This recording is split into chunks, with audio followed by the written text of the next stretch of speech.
Yeah, look, it's very concerning too, the attitude of the government. You're bowling up questions to them in Parliament all the time about this energy crisis, yet Chris Bowen and Anthony Albanese seem to think they've got it all under control. Instead of delivering the $275 annual electricity price cut that they promised, we've seen prices go up by more than double that amount, but they seem to give themselves a pat on the back because of their interventions in the gas and coal market last year that they claim have kept the price increases to smaller increases than otherwise would have been.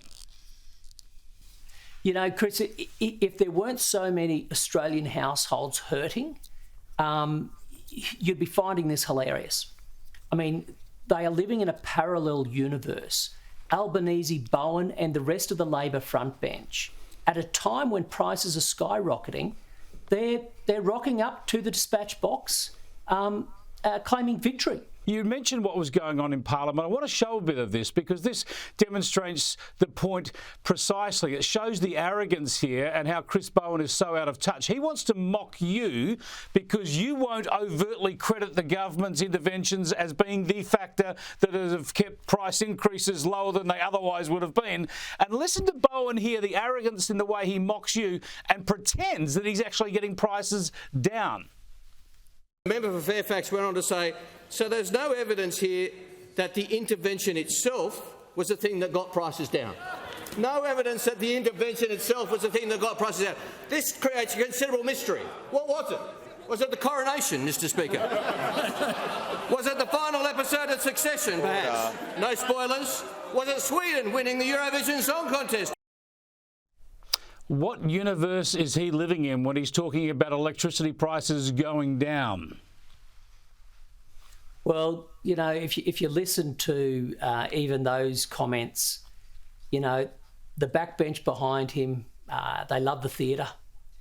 Reality is we're meant to be here to support people, the Australian people, and they're struggling big time. And here you have the person who's responsible, the responsible minister, patting himself on the back for delivering the highest energy prices Australia has ever seen. Well, what's the short to medium term solution here, Ted O'Brien? There's an election probably in about 18 months, late next year.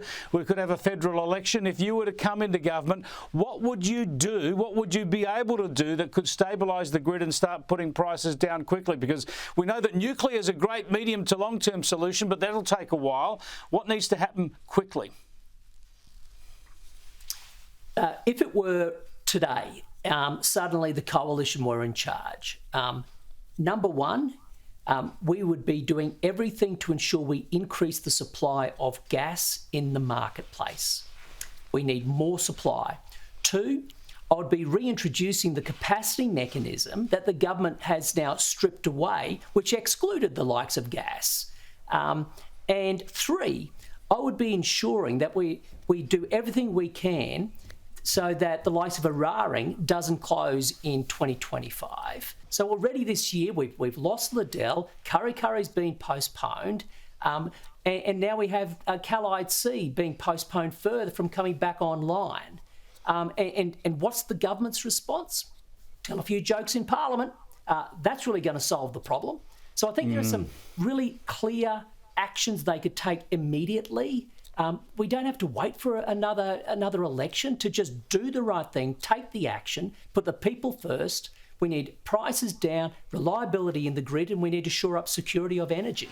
Yeah, got to protect every bit of dispatchable generation we've got at the moment as the first priority.